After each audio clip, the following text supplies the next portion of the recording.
everybody. Welcome back. There was a few of these I wanted to show you for groups in general. And it's a channel I picked up on in um, kind of shortly after COVID because he made these during COVID.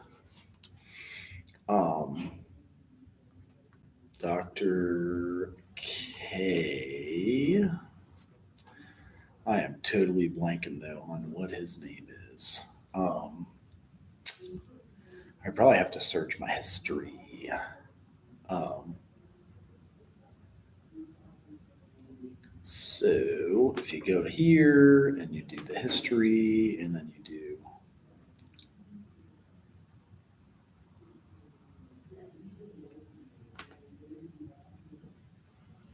nope, that's not it. You gotta search it in the groups.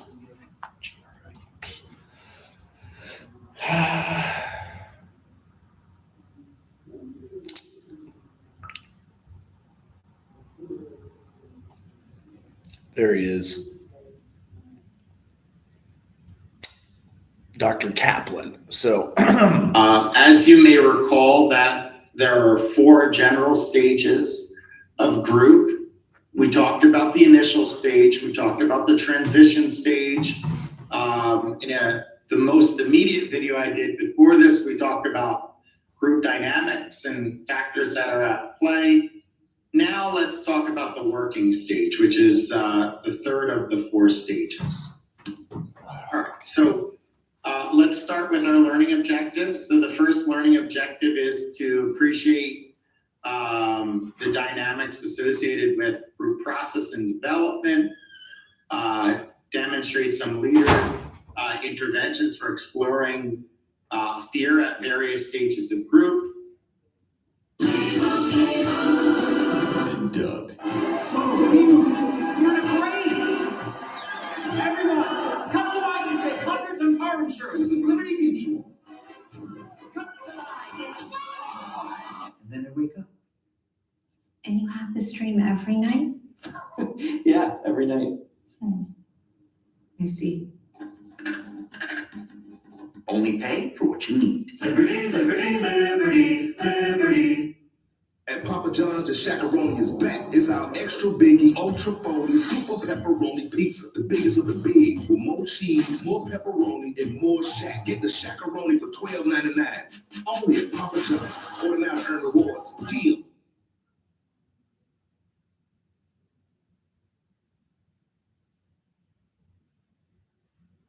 We'll identify key characteristics of the group during the working stage.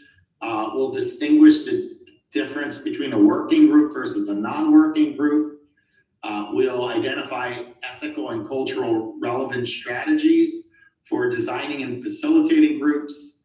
And then we'll continue with a discussion of choices that are made during the working stage, therapeutic factors that are at play and how they impact group effectiveness.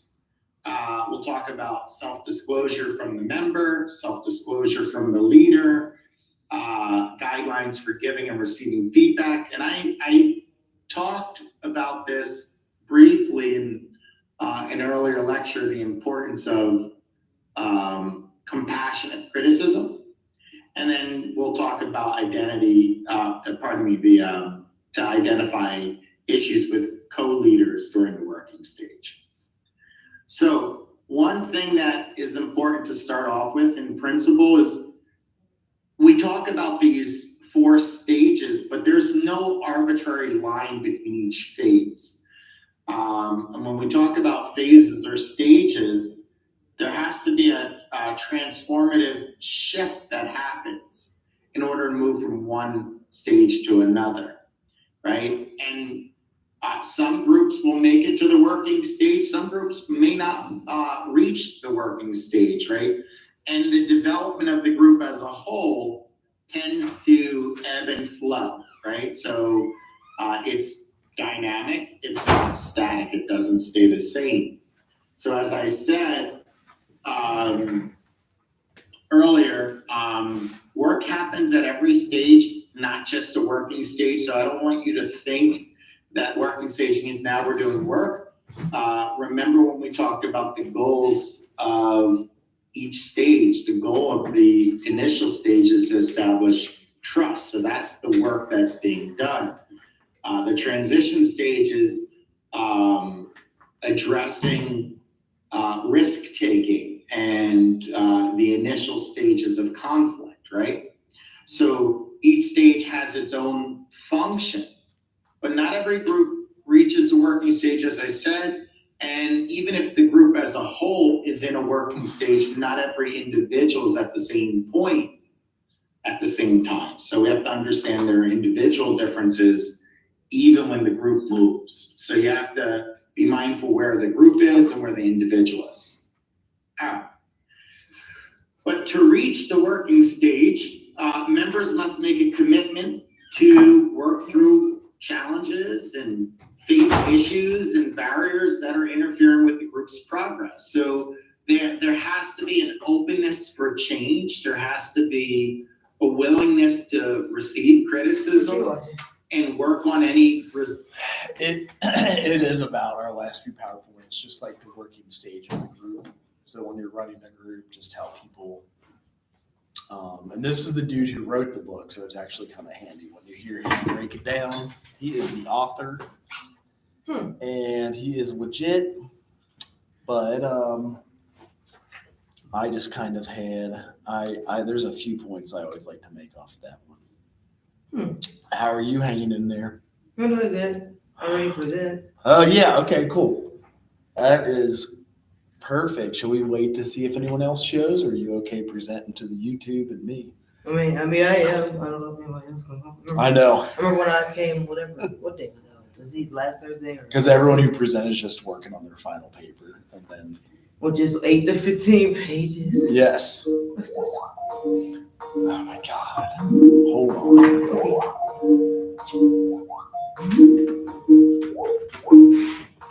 Hello. Hey, Dr. Trout. How are you? Ooh, hold on 1 second. Let me. It's still ringing on the phone. That's weird. I said, can you give me one more sound? Ooh, hold on. There you go. I got you now. Okay. How are you? I'm good. Hey, so I've got Dr. Knight on the phone, Yes. and she is entering in the EPAF because she hasn't heard from Dr. Jackson, Okay. and we want to make sure that someone gets paid for November 22nd, right? Okay. So, first of all, what is her rate of pay? Oh, look, I just got a message from her too. Oh, you did? I sent her a chat too, like, It's- hey. It is 12,000 for the whole period of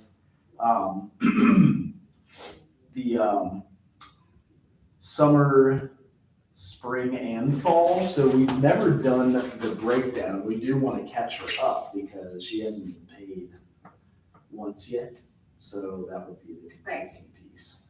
So when we looked at it from an hourly perspective, if we take 12,000 hours and divide it by 1040, which is 20 hours a week, but that's not for a year, right?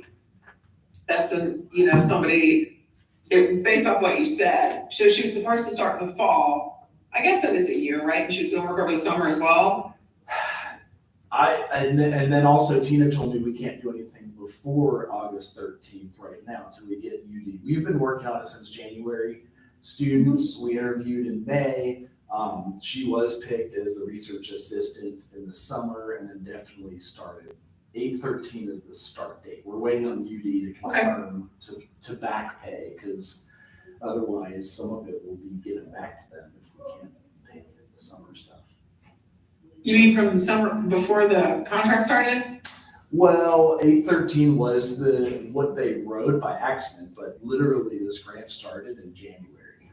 Like it was, and it even says it in the contract. So that's weird because it says start date 8/13, but in the contract it shows phase 1 is December through January. Phase 2 is January through March. Phase 3 is March through August, and then phase 4 is August through March.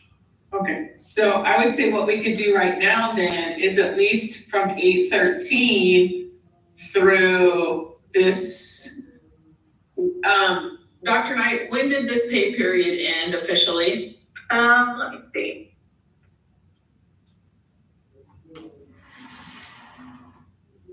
Sorry if I'm disturbing you while you're teaching. No, this has been a big thing, is we've got 8 students also that can't register that tuition. They have holds, so there's the 8 students that get full tuition. Selma is one of them, so she also gets the tuition and the stipend. Our other students got the stipend from University of Dayton, but because Selma is a research assistant at CSU, she's the only one being paid for the stipend from CSU. So, with that, Dr. Knight, it is a stipend, so that's 61, hold on. The account code should be 61625. 51625, No, 61625, it's still a, payroll. and this pay period ended on November 9th. Okay.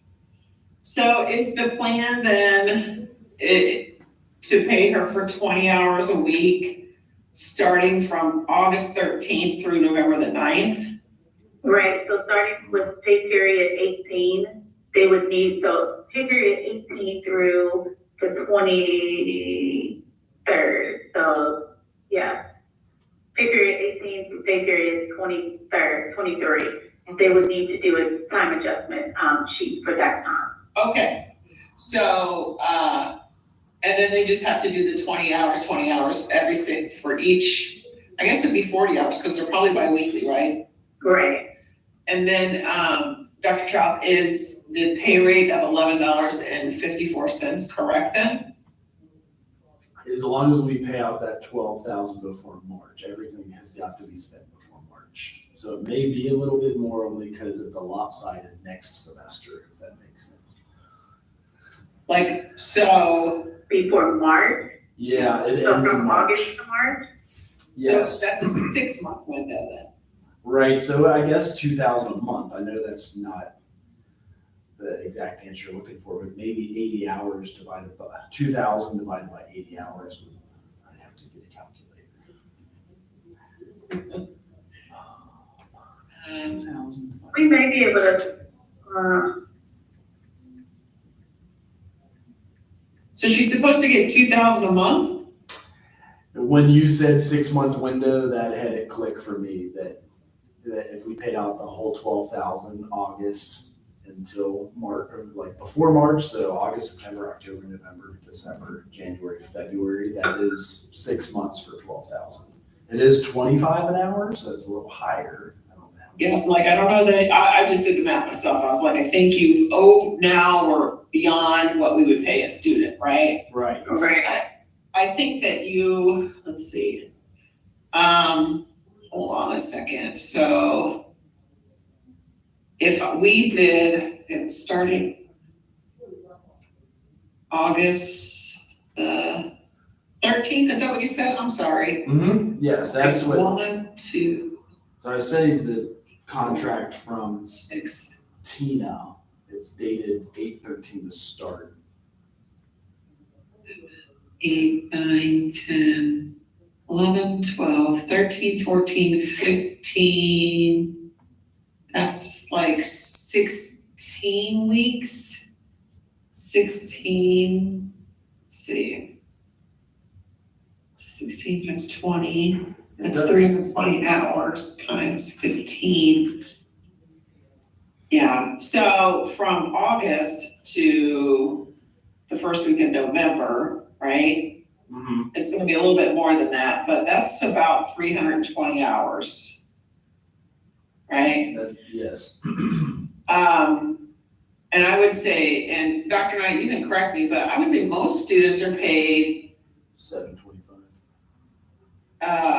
$15 an hour. Oh, that's nice. Okay. That is higher. Yeah, I mean, and that's what we typically budget for, but if I did that, let me just tell you what that 20,000, No, sorry. It does say end date is March 15, if that stretches 2 more weeks. 1,000 divided by,